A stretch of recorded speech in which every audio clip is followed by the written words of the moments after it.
bruit pour te propulser. C'est pourquoi c'est inconcevable, inadmissible de voir un chrétien stagner. Parce que échouer et christianisme sont diamétralement opposés. C'est inacceptable de constater qu'un chrétien occupe la queue dans un environnement. La Bible déclare, la Bible dit, il dit, je ferai de vous la tête. Le Seigneur déclare que la préoccupation de Dieu est de faire de toi une haute représentation de sa personne. Tu ne peux pas être le fils d'un lion et ressembler à une poule. Si tu es le fils d'un lion, c'est que tu as la sémence de lion en toi. Il y a le rugissement de lion en toi. Tu ne peux pas être à l'église, adorer un Dieu aussi parfait, aussi impactant, aussi puissant et ressembler à une mauviette. C'est pas possible. Un lion n'engendre que des... Tu ne peux pas ressembler à un oiseau. Le Dieu que tu adores. Vous savez les amis, tu dois reconsidérer ta voix. Ne viens pas à l'église en mode figuration accompagner les autres. Viens à l'église en responsable et implique-toi parce que ta vie future dépend de ton implication face aux instructions. Vous savez, pour qu'un avion décolle ou pour qu'un pilote fasse décoller un avion, le pilote va opérer par des procédures.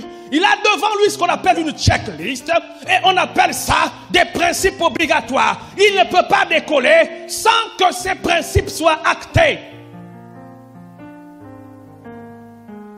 Personne ne s'envole sans qu'il n'ait respecté les consignes.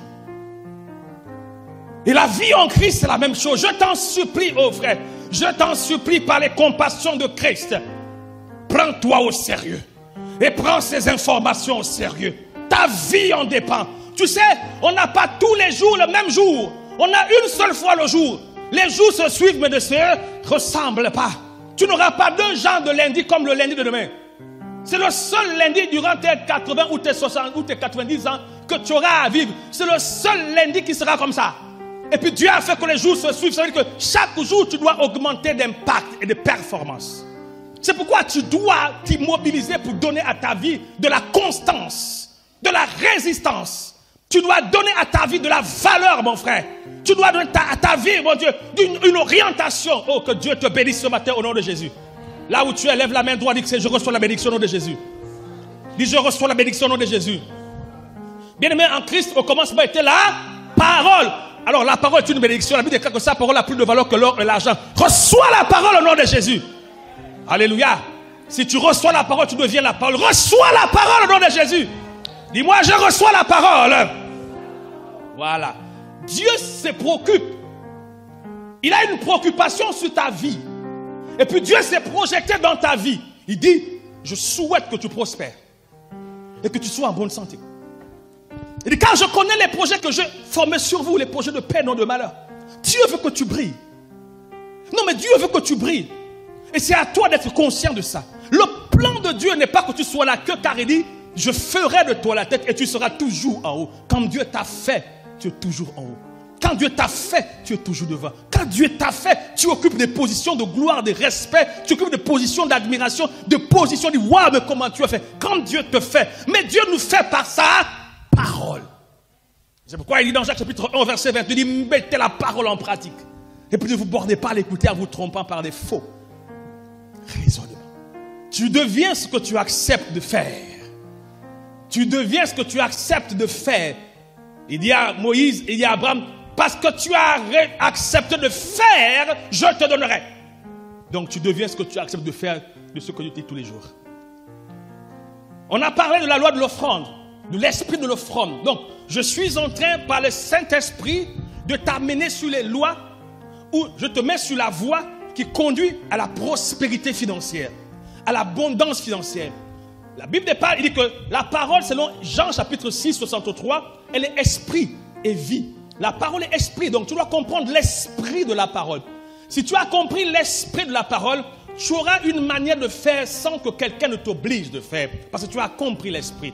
Alors, on a parlé de la loi de l'offrande, et puis on a dit qu'il y a plusieurs raisons qui permettent ou qui font que l'homme fasse des offrandes. On a dit premièrement, on a vu que la toute première fois que l'offrande a été faite, c'était pour simplement rendre grâce à Dieu. On a vu que Caïn et Abel ont fait l'offrande. Et puis on a allé plus loin, on a nuancé l'offrande de Caïn et Abel. On a compris pourquoi est-ce que Dieu a approuvé l'offrande d'Abel et non sur le Caïn. Mais pour te rafraîchir la mémoire, on a dit simplement que Dieu a approuvé l'offrande d'Abel parce qu'Abel a fait deux choses.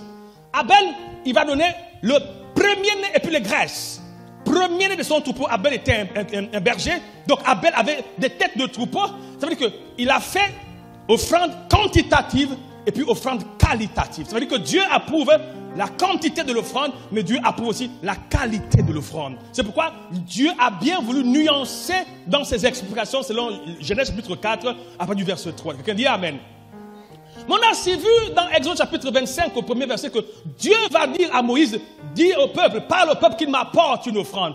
Il a dit, parle au peuple qu'il m'apporte une offrande. Pourquoi? Pourtant Dieu est le propriétaire de l'argent. Pourquoi il va demander l'offrande? C'est la voie de bénédiction que Dieu utilise. Il va dire au peuple, il va dire à Moïse, parle au peuple, afin qu'il m'apporte une offrande. Et puis on a vu que c'était pour faire quoi? Pour bâtir la maison de Dieu. Il dit, ils vont m'apporter, vous recevez de leur part, l'or, l'argent, les reins, et les pierres précieuses. Donc il va citer, parce que simplement, Dieu veut te bénir. Ensuite, on a vu que on fait les offrandes aussi parce qu'on veut provoquer Dieu sur une situation. Et puis on a vu l'histoire dans 1 Chronique où, n'est-ce pas, David va faire l'offrande à Dieu parce qu'il était frappé de malédiction, frappé de maladie d'une plaie. Et puis pour que Dieu arrête, n'est-ce pas, cela, il va faire une offrande, il va bâtir un autel parce qu'il voulait que ça s'arrête. Et puis on a vu qu'effectivement, quelle que soit la situation, la circonstance par laquelle nous passons, si nous savons que ces principes marchent, nous devons les pratiquer. On a vu qu'effectivement, l'offrande était d'une propriété de Dieu,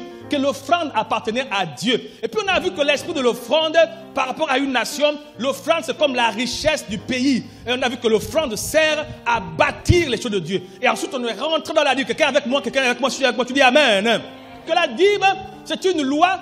Et contrairement à l'offrande qui est la foi, que l'offrande c'est la foi, la dîme c'est la loi. Et on a vu qu'on ne fait pas de discussions sur la foi, mais on discute sur la loi. C'est pourquoi on explique la loi et on n'explique pas la foi. Dieu m'a dit, Dieu m'a convaincu, Dieu m'a dans mon esprit. Ça ne s'explique pas. Mais ce qui est écrit, la dîme. Et puis on a vu qu'on a dit que les gens disent que la dîme fait partie de l'ancienne dispensation, donc l'ancienne alliance, donc l'ancienne loi, ce n'est plus d'actualité. Mais on a vu que la dîme avait été commencée avant les lois de Moïse. On a vu que Abraham va faire la dîme, va donner la dîme à Melchisedec, la toute première fois que la dîme a été faite. Et puis on a vu que la Bible dit que Melchisedec a apporté du vin, du pain, a béni Abraham, et puis Abraham va donner la dîme de tout. Alors, la Bible nous dit que Melchisedec était quoi? Un sacrificateur. Alors, on a vu que Melchisedec était l'image de Christ parce que Melchisedec n'avait pas de père, n'avait pas de mère, ni de passif. Et puis on a vu que Jésus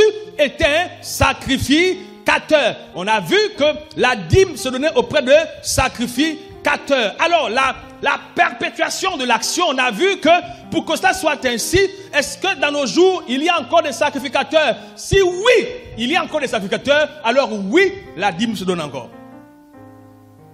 Et puis on a vu que Dieu va dire dans Matthieu chapitre 3, il dit apportez la dîme et l'offrande pour qu'il ne manque rien dans ma maison. Et alors vous verrez, est-ce que pour vous, je n'ouvre pas les écluses de ce. Quand vous lisez, vous allez voir que pour qu'il ne manque de rien dans ma maison, la maison est construite, mais elle doit être équipée. Vous savez, Dieu, il pense à comment te bénir, mais il met en place le principe de justice.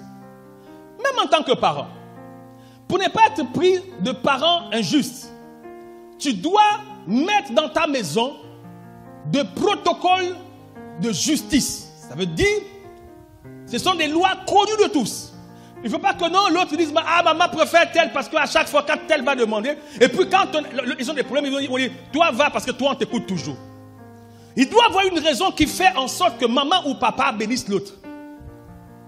Je suis allé un jour en Côte d'Ivoire, et quand je suis rentré, je suis allé chez un frère dans la foi, un fils, parce que c'est le fils d'un. Voilà.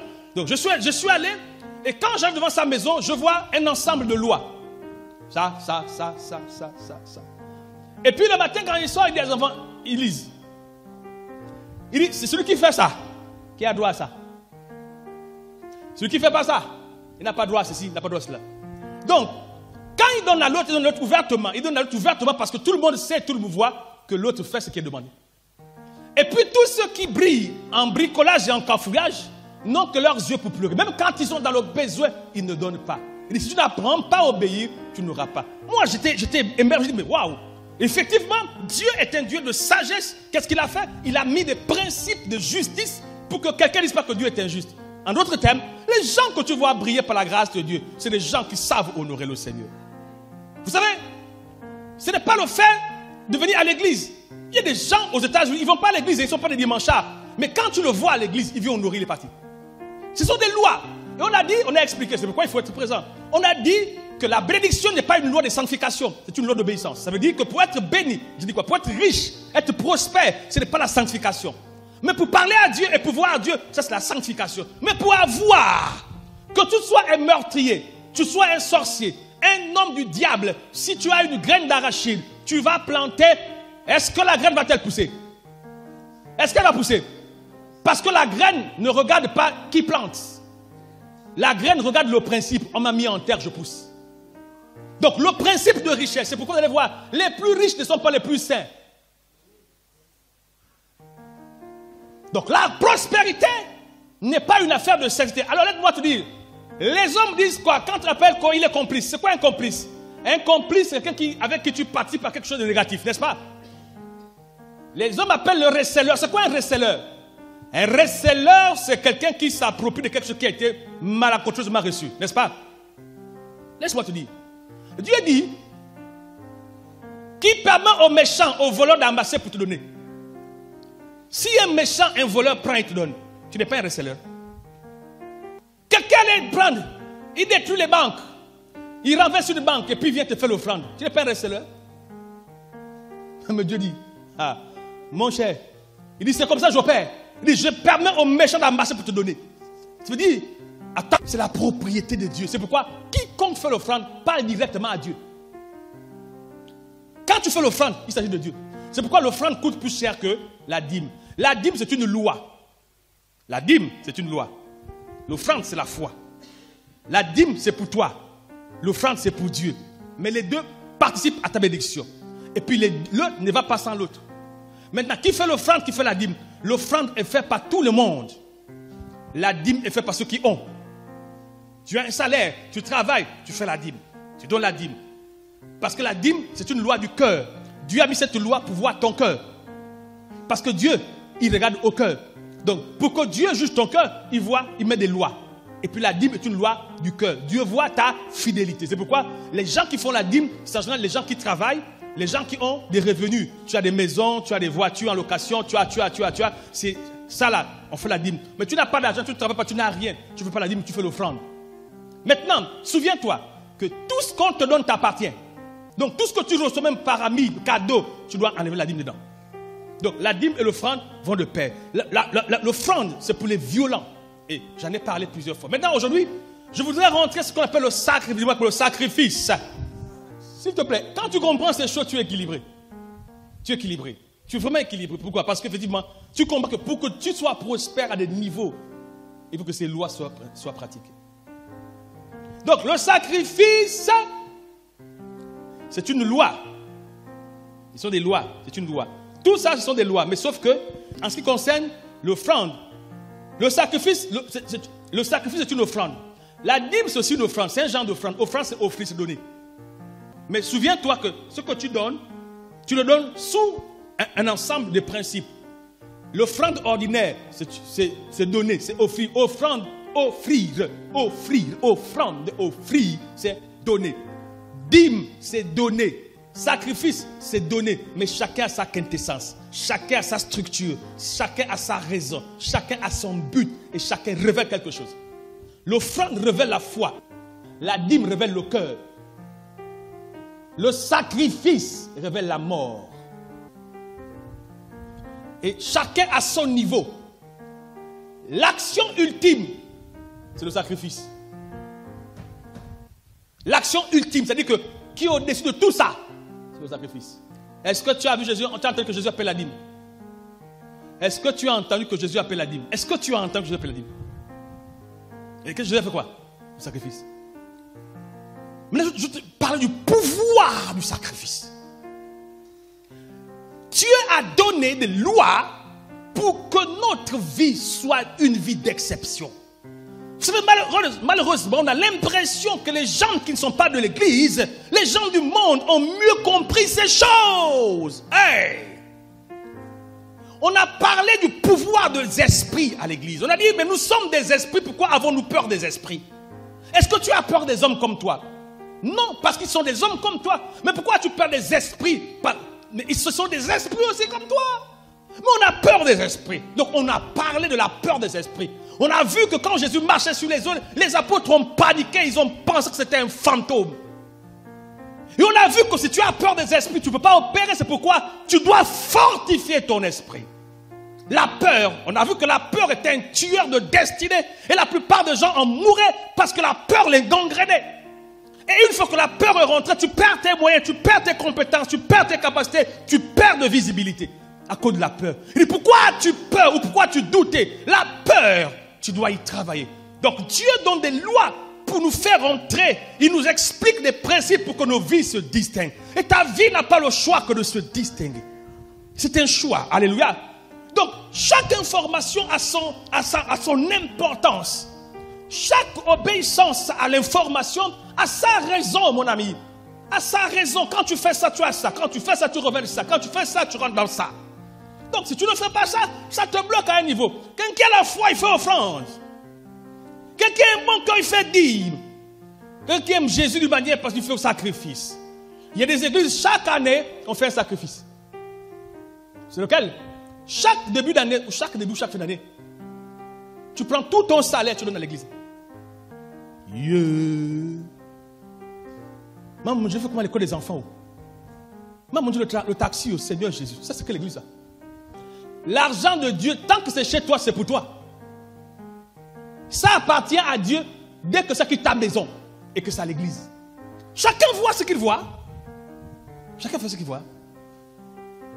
Heureux ceux qui ont cru sans avoir vu.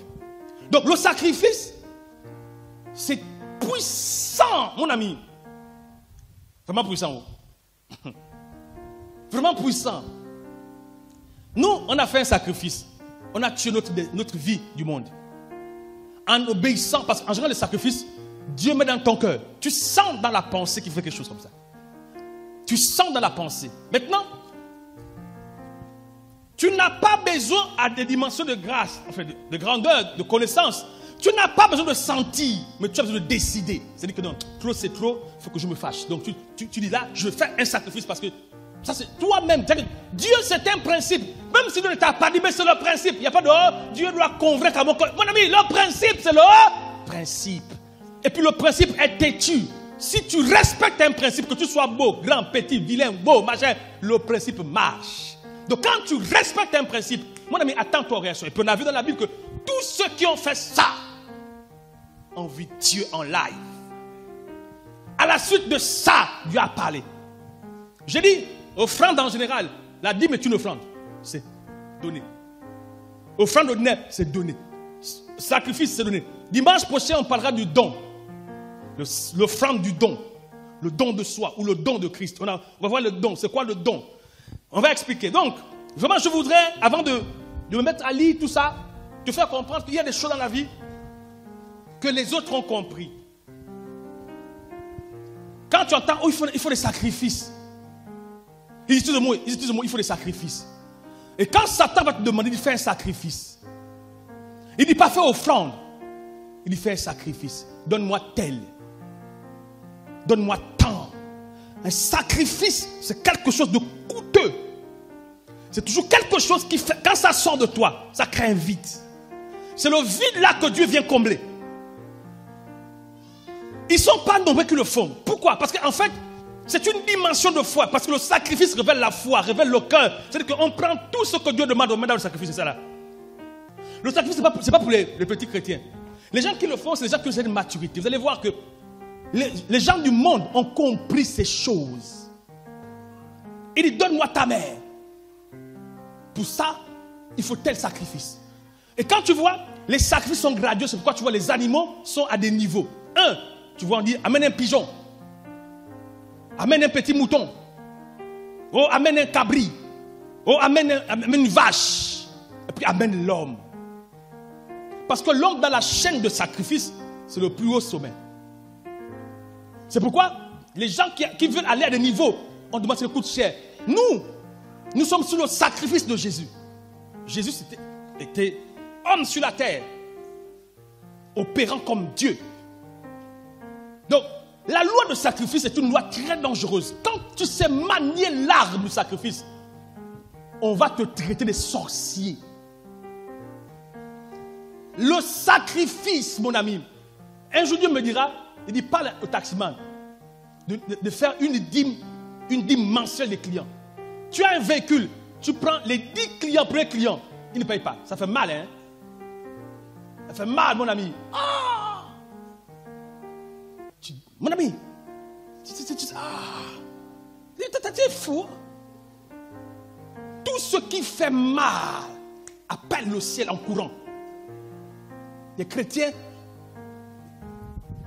oh, je fais offrande, j'ai pensé prendre 20 000. 20 000, c'est pas sacrifice, hein? 20 000, c'est offrande. Le jour où Dieu parle à Abraham, il dit, donne-moi ton fils que tu aimes. Ton unique fils, celui que tu aimes. C'est un sacrifice. Il ne dit pas, oh, donne-moi les poulets. Il dit, donne-moi ton fils. La loi du sang.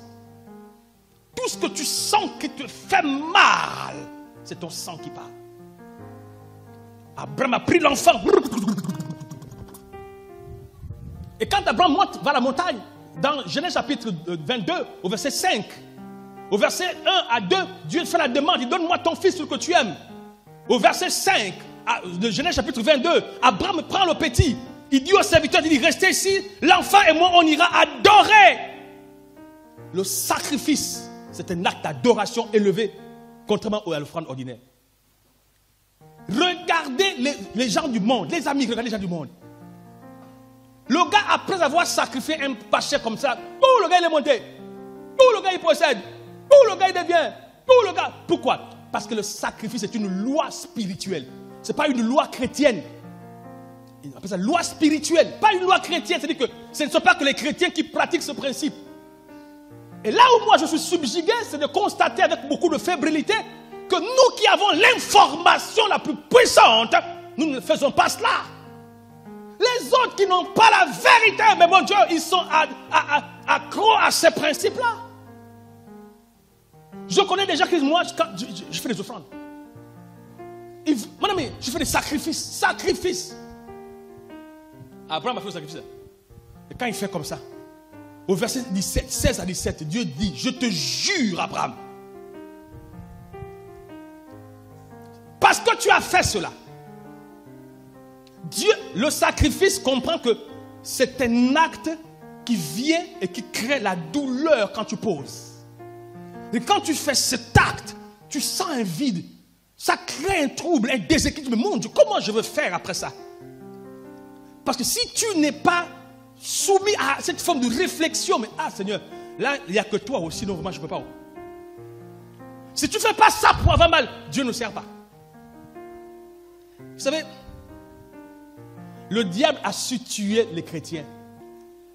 Les principes les plus puissants dans l'église sont soumis à des critiques, des accusations, au renoncement. Les chrétiens ne font plus ça. Là, on parle là, aux élections, les gars sont en mode sacrifice. Les bœufs, les cabris, les machins, ils font des dons dangereux, des dons. Les gens, ils puissent dans leurs ressources. C'est-à-dire qu'ils sentent que là, il faut donner. Mais attends, je pense que les gens passent n'importe comment. La vie sur la terre, c'est une vie qui demande. Tu veux, tu donnes. Il n'y a que nous qui pensons que non, mais ça va aller. Non, mais ça va aller. Dieu est bon. Mon ami, Dieu est bon pour tout le monde, il n'y a pas que pour toi. Dieu répond à sa parole. Dieu répond aux principes. Et je me suis rendu compte, quand je regardais, en regardant la vie, pourquoi les païens sont-ils prospères? Les musulmans. Les musulmans font des sacrifices. Hein? Les musulmans font des sacrifices, mon ami. Vous savez, je ne sais pas comment vous lisez les choses.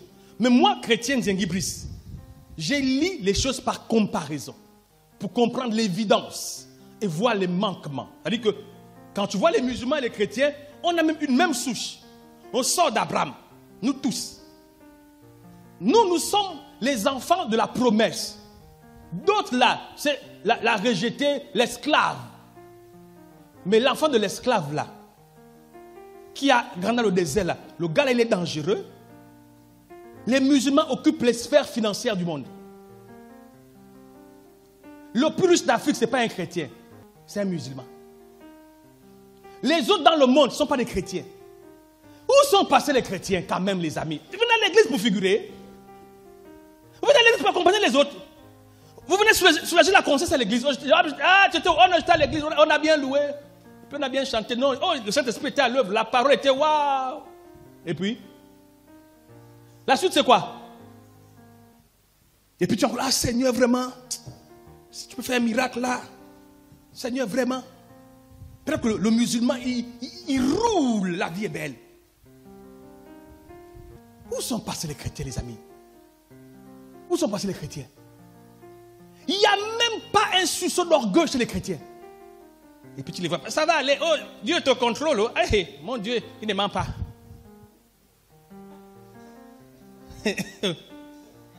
Dis voisin, arrête-moi ça. Énerve-toi quand même un peu, bon Dieu, qu'est-ce que c'est que ça? Il dit, quand on te voit, tu es la lumière du monde. Instrument divin pour éclairer des générations. Tu es le choix de Dieu pour illuminer des consciences. Par ta vie, des gens s'inspirent. Tu es un modèle divin. Les gens doivent te regarder avec admiration. Fais tout pour que ta vie parle. Tu n'auras pas besoin de parler, mais ta vie va parler. Moi j'ai dit, je refuse d'être pauvre. Non, en vérité, hein. J'ai dit, un homme a dit que moi, il dit que même quand on parle de pauvreté, il dit quand on parle, il dit que pauvre, il est déjà énervé. Il dit, j'ai la pauvreté. Jésus est habillé en lin fin, en fin lin. Il avait du lin et du fin dedans. Un lin fin. Qu'est-ce que ça veut dire en fait? Contrairement à Jean, qui est habillé en peau de bête, il mangeait au désert, il galérait, il souffrait. C'est pour la longue bouche. On nous montre que les gens qui galèrent ont la longue bouche, ils critiquent beaucoup. C'est pourquoi il est mort avant. Il allait mettre sa bouche dans les choses qui lui dépassent. Et puis là où il n'arrivait pas, oh, vous les riches là, répentez-vous, vous êtes des mauvaises vies comme ci, comme ça. Quand Jésus est arrivé, il a mis son costume. Il a mis une belle chaussure. Les gens qui disent, oh, ces gens de mauvaises vies, Jésus était assis à côté de ces gens qui disaient de mauvaises vies. Mon ami, je te vois assis à côté des rois de ce monde au nom de Jésus. Dis-moi, la stature de Jésus lui conférait le pouvoir d'être au milieu des géants. Et quand il était, les gens, les sages, les intelligences, les compétences du monde se taisaient pour l'entendre parler. Reçois cette onction au nom de Jésus. Quand tu ouvriras la bouche au travail, tout le monde va se taire pour dire, waouh! C'est ce que tu es. Nous sommes de l'alliance de Jésus. Tu dois manger avec les rois. Tu dois être au milieu des géants. Et tu dois illuminer les pauvres de conscience. C'est pourquoi tu travailles sur toi-même. Abraham, qui a fait ça? Je ne vais pas lire, je n'ai parlé. Abraham, son nom a changé. Nous sommes les descendants d'Abraham. Nous sommes hérités de ça. Tu es une lumière. Qu'est-ce que nous avons écouté à l'église? Les riches ne sont pas les plus saints. Parce que la richesse n'obéit pas à la sainteté. Ou aux gens qui sacrifient. C'est les gens qui sacrifient qui ont la richesse. Tu n'as pas remarqué le monde? Plus tu es sacrificateur, celui qui sacrifie, plus tu es riche. Il y a des gens... Pourquoi Jésus est le sacrifice ultime? Il y a une différence entre offrir et puis s'offrir. Abraham a offert. Jésus s'est offert. C'est pourquoi Jésus est plus grand qu'Abraham. Et puis quand Jésus vient, il nous dit quoi? Dieu dit dans Philippiens chapitre 2, versets 8 et 9, mon Dieu, mais je parle. Je sens que je parle, mais je sens que l'Esprit parle. C'est pourquoi on dit qu'il s'est livré, il s'est donné, il s'est humilié jusqu'à la mort, s'est rendant obéissant jusqu'à la mort, même à la mort de la croix. C'est pourquoi aussi, à cause de ce qu'il a fait, Dieu aussi a répondu.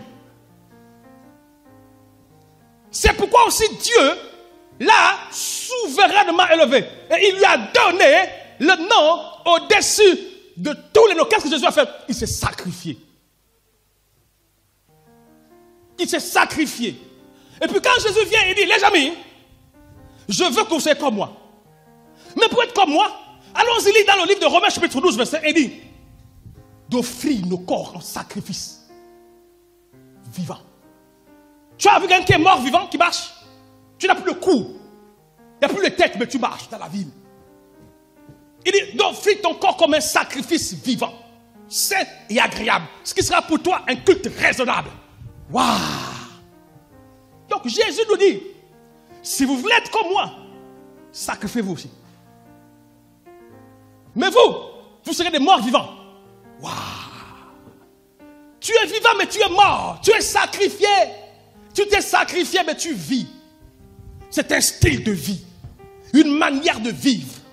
Il dit, si tu opères comme ça, le ciel sur toi, partout où tu seras, tu changeras les déserts en oasis. Ta présence dans un environnement change la souffrance en bonheur. Tu deviendras plus qu'un Jacob. Tout ce que tu vas toucher va prospérer. Pauvreté et christianisme ne font pas bon ménage. Ce n'est pas de Dieu ça. Il dit, il prend les faibles du monde pour confondre les sages de ce monde. Dieu, pour confondre les gens de ce monde, pour prouver qu'il est Dieu, il prend les plus faibles et puis change leur nature.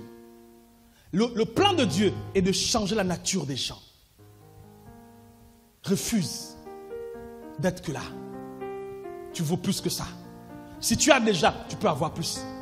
L'apôtre Paul a fait la différence. L'apôtre Paul était un homme instruit. Donc quand Dieu trouve quelqu'un qui a déjà des bases d'instruction, des bases de richesse, quand Dieu rentre dans sa vie, oh, façon ça explose. Quand Dieu trouve quelqu'un qui n'a pas encore, Dieu prend le temps de l'enseigner des choses. Mais quand Dieu trouve quelqu'un qui a déjà compris des lois dans le principe du monde, quand il est converti en Christ, il devient très dangereux. Il n'y a pas de raison que ta vie stagne. Je l'ai dit dimanche, la dernière fois. Personne ne va dans un champ, il plante et puis il s'assoit, il dit j'attends que ça pousse, je vais récolter pour rentrer à sa maison.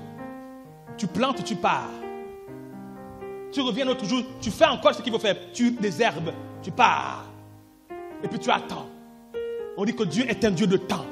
Car tout ce qui existe obéit au temps. Il est le Dieu de circonstances. Car Dieu crée dans le temps des circonstances. Il crée des opportunités. Il ouvre les choses pour te faire rentrer dans la promesse. Il dit, Habakkuk dit, j'étais à mon poste, j'attendais. Je veillais et c'est ce que Dieu me dit. Moi, mais sois à ton poste. Ça marche. Ça marche. L'une des raisons pour lesquelles je suis déployé même seul, parce que je sais que Dieu dit, il rendra à chacun selon ses œuvres. Pendant que toi tu fais, mon ami, ne regarde pas lui qui ne fait pas, parce que c'est toi qui auras ce que tu fais. Fais. Vas-y, mon frère. Vas-y. Hey. Vas-y. Ça marche. N'aie pas peur. Vas-y, ça marche. N'aie pas peur. Ça marche. N'aie pas peur. Ça marche. Et j'ai appris du Seigneur que là où il y a des principes actés, Dieu prend note. Et quand vous lisez Jésus, Dieu va dire, il n'a pas consulté quelqu'un. Dieu a souverainement, il a décidé instantanément, il dit, maintenant Jésus, voici ta place. À cause de quoi? Le sacrifice. Le sacrifice est un acte qui te coûte. Quel que soit, listen to me, écoute-moi. Quel que soit le problème dans ta vie, quel que soit par quoi tu passes, si tu fais un sacrifice pour Dieu, tu vas voir Dieu. Tu vas voir Dieu. Le pasteur qui vous parle devant là, il ne raconte pas les fables, les histoires. Je sais de quoi je parle. Je sais de quoi je parle. Je ne vous prêche pas un évangile. Oh, j'ai lu dans un livre. Un homme dit. Non, ce que je vous prêche là. La plupart des choses que je dis ici à l'église, je les ai vécues moi-même. Les lois de fidélité, tu sais, ils ne sont pas nombreux. qui ont eu certaines grâces, moi où je suis par la grâce de Dieu, j'ai déjà vu des gens me prendre en charge. En charge, c'est-à-dire qu'en charge. Millions, 5 millions. Moi, à mon niveau, j'ai vu des choses. Mais quand tu regardes bien, le sacrifice interpelle Dieu. Regardez les chrétiens d'aujourd'hui. Il est toujours en train de calculer sur sa vie. Oh, si j'enlève ces restes combien, mon Dieu. Oh, et puis compte les billets. 1, 2, 3, 4. Ah, Seigneur, c'est trop. Seigneur, il faut m'excuser. Le mois prochain, je vais faire comme ça. Mais prends d'abord ça. Oh, Seigneur Jésus. Toujours dans les calculs. Et puis tu réfléchis. 1 billet, 1000, 2000. Tu mets comme tu marches. Et puis tu dis, bon, Seigneur, vraiment. Dieu a refusé l'offrande de Caïn. Il dit pas, ça avec ton offrande là. Pourquoi les chrétiens deviennent comme ça?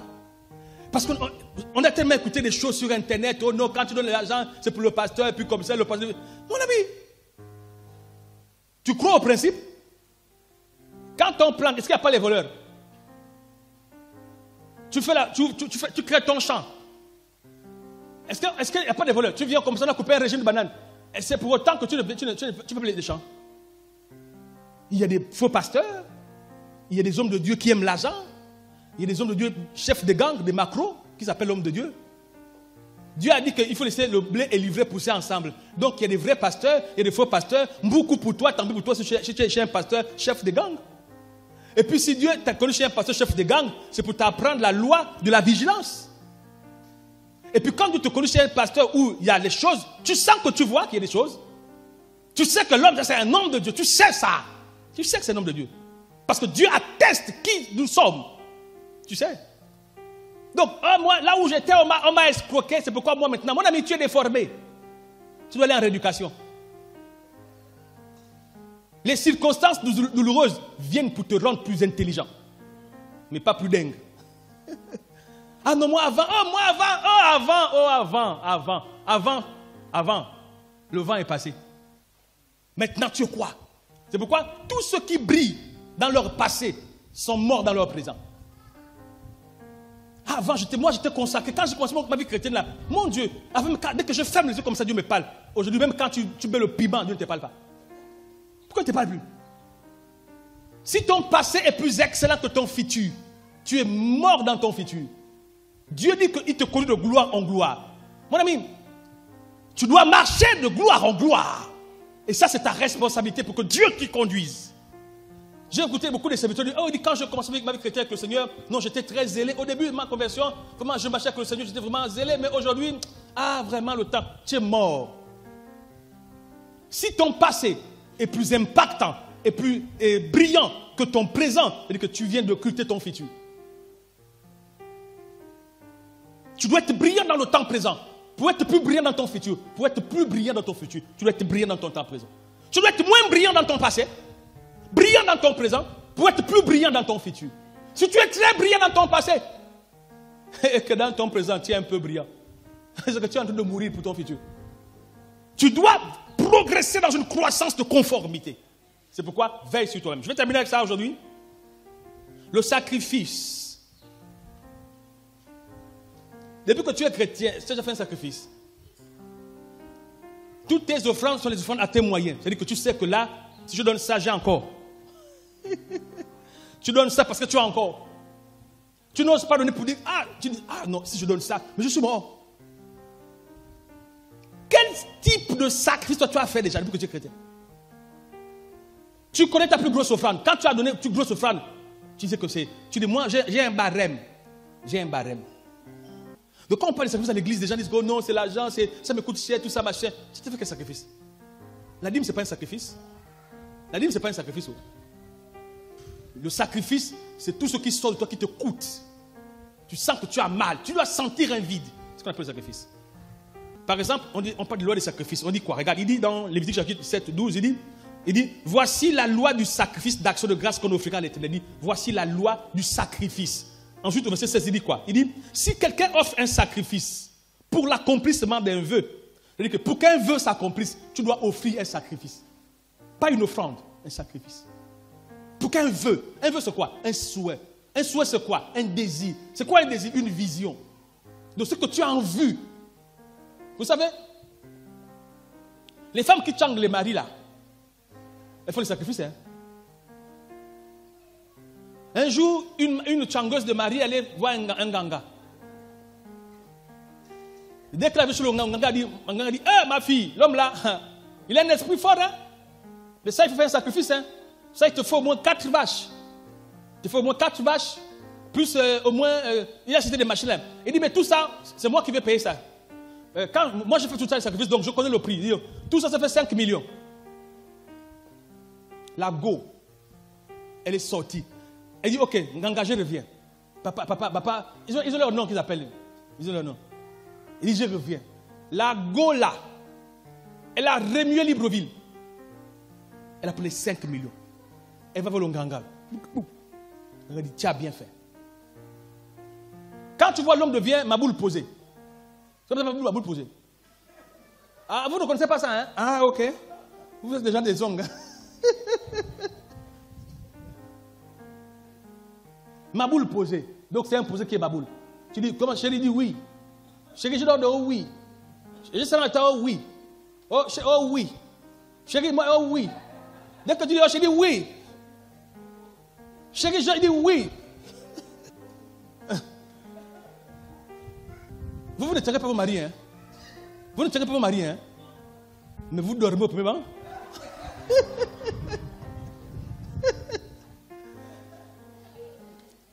Vous êtes là comme ça, vous dormez parce que la vie est facile?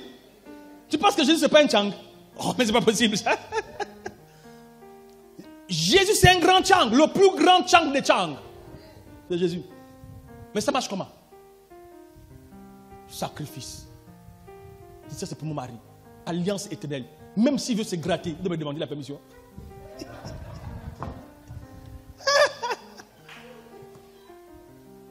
Je suis arrivé, je vais prendre des décisions. Je dis, chérie, je vais prendre tes décisions. Mais c'est ma décision, pourquoi je l'appelle? Après, je me dis, mais attends, mais qu'est-ce qui ne va pas? Pourquoi je l'appelle? Pourquoi je l'appelle? Et puis, j'ai dit, je fais telle chose. Il dit, non, ne fais pas telle chose. Et puis, je me suis dit, mais pourquoi je suis? Mais qu'est-ce que. Mon ami, le Saint-Esprit, tu es là comme ça. Il n'est pas la gauche, mon mari il est rebelle. Pourquoi il est rebelle? Oh, mon mari n'écoute pas. Quand je parle, je dis E, il a déjà dit Y, Z. Pourquoi? Pourquoi ton mari parle beaucoup avec toi? Pourquoi ton mari te parle fort? Quand Adam a vu Ève, il s'est exclamé, ah, enfin voici.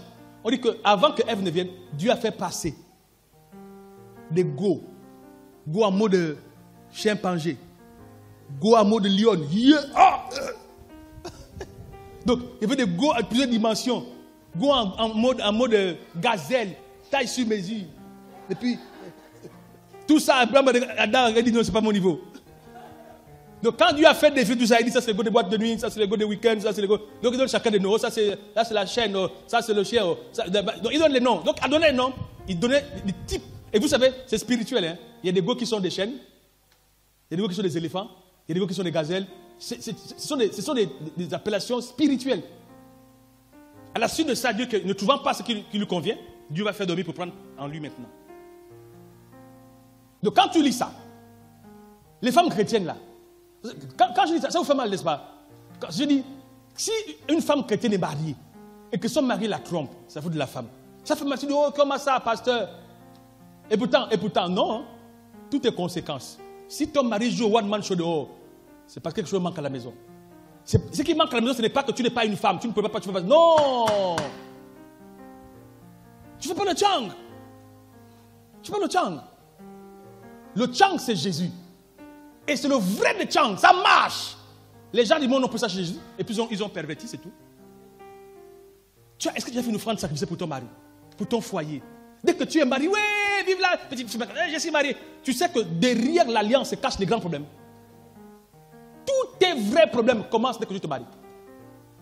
Quand tu es jeune fille, tu es comme ça. Mais dès que tu te maries, le monde des ténèbres, c'est là que quoi? Elle s'est mariée? Non, mais c'est pas possible. Les gars, agissons, lèvons-nous. Allez, ton mari, le pauvre, il était calme avant. Il devenait chaud. Ton mari qui était douce, il devenait, ah, mais il était pas. Mon ami, les esprits vont la saillir. Et dans les esprits d'anti-mariage, les alliances de famille, tes grands-parents qui avaient dit que mes enfants ne peuvent pas se marier, tout ça, tout ça, tout ça. Et il n'y a pas que ça. Au quartier, les malédictions, on a dit que les filles de ceux qui ne peuvent pas se marier, vous êtes dans un quartier comme ça, tous les démons disent que toutes les go pas de mari, les femmes mariées, on doit les mettre en feu. Mon ami, tu connais les décrets que ça t'en prend. Et puis tu dors. Mon mari, j'ai confiance en lui. C'est un homme qui peut... Mon ami, se marier est moins dur que demeurer marié. Ce n'est pas se marier qui est le problème. C'est continuer à vivre dans le mariage. Le gars que tu as marié bien là, il est un gars bien au départ. Après il devient un lion. Va là-bas. Quand il est comme ça, il donne un coup de pied, il joue. Après il te crie fort devant les gens. Pourquoi il devient comme ça? S'il était comme ça au départ, tu n'allais pas l'épouser. Pourquoi il est devenu comme ça? Quelque chose s'est passé. Dis à ton voisin, le sacrifice parle. Et quand vous allez voir, à chaque fois que ça a été fait, Dieu a réagi. C'est les rares fois où Dieu jure sur lui-même, il parle sur lui-même. Où Dieu dit directement sur lui-même. Il dit, maintenant, là, je veux faire telle chose. Après le quoi des sacrifices. C'est pourquoi vous allez voir que les gens du monde brillent. Et j'ai dit, la loi de richesse n'obéit pas à la sanctification. Ce sont des principes qui marchent. Qui marchent. Donc, si tu vois des choses briller dans ta vie particulièrement, après les sacrifices, pose un acte qui te coûte cher. Et quand tu fais ça, aie la foi. Non, mais... Et puis tu commences à regretter, ah mais pourquoi j'ai même fait? Tu as gaspillé. Tu dois reprendre à zéro. Et beaucoup font des actions, et puis ils regrettent après, oh mais mon Dieu, pourquoi j'ai même fait ça? Si j'aurais même su, en ce moment, je souffre. Donc tu regrettes. Et puis tu dis, oh, rabababa, soka, rababa. Et vient de perdre son héritage. C'est quand tu fais, il dit, ne murmure pas. Quand tu fais offrande, ne murmure pas. Dieu aime ce qu'on donne avec joie. Donne avec joie. J'ai dit pourquoi on donne à l'église. J'ai vu des gens qui disent, non, j'ai pris ma dîme, mon argent, je suis allé à l'orphelinat, je fais. Ça ne marche pas comme ça. Il y a des lois. Oh, alors ce matin, mon frère et ma soeur, le plan de Dieu que tu jouisses de la vie qu'il t'a donnée, le plan de Dieu que tu sois en paix, en joie, en bonne santé. Aussi Dieu a donné des lois pour contrer nos adversaires. Dieu a donné des principes pour provoquer le ciel. S'il te plaît, tant que tu n'auras pas mal face à un niveau d'obéissance, il y a des choses que tu ne verras pas de Dieu. Il dit que sa parole est une lampe, une lumière sur notre sentier. Ce matin, tu as écouté. Si tu as des défis comme moi, alors fais des sacrifices pour Dieu. Fais des sacrifices. N'aie pas peur, ça marche. Personne ne plante en pensant que la sémence va pourrir dans le sol. Nous tous, nous plantons parce qu'on sait que ça va pousser. Si tu sèmes, ça marche. Si tu plantes et tu arroses, ça marche. C'est pourquoi tu dois déclarer. Tu dois déclarer sur ta vie. Il n'y a pas une situation. Tu as prié, ça ne marche pas, mon ami. Dieu dit, lève-toi, prends des actions. Pose des actions. Et tu dis, Seigneur, c'est pour ça. Il dit, mettez-moi des sortes à l'épreuve et vous verrez. Défie Dieu dans ta vie. Défie Dieu dans ta vie. Cette situation qui te fatigue, qui te perturbe et qui te persécute, ma fille, mon frère, énerve-toi et dis-toi, je pose un acte de foi et je crois en Dieu. Jésus est né d'une femme et il avait l'esprit en lui, le même que nous avons. Mais Jésus savait que Dieu ne le laisserait jamais tomber. Voici pourquoi il pouvait traverser des environnements hostiles en dormant. Voici pourquoi il pouvait mourir, parce qu'il savait que Dieu a dit le troisième jour, il va le ressusciter. Et le troisième jour, Dieu l'a ressuscité. Parce qu'il sait que Dieu veille sur sa parole. Dieu a dit, pour l'accomplissement d'un vœu, si tu l'offres en sacrifice d'action de grâce, Dieu répondra sur ta vie. Et je déclare ce matin, mon frère, que cette église, les âmes de cette église, les gens qui fréquentent cette église, qu'ils expérimentent la foi. Nous sommes au temple de la foi. Je prie que l'onction de foi soit ton partage. Ce matin, au nom de Jésus, que tu sois capable de faire bouger le ciel. Que tu sois capable de provoquer les circonstances. Que quand tu te lèves, le vent va souffler. Là où le vent n'a plus jamais soufflé. Que quand tu pries, le monde visible et invisible se met à bouger. À cause de la grâce de Dieu en toi. Parce que Dieu veille sur ta parole. Merci Seigneur.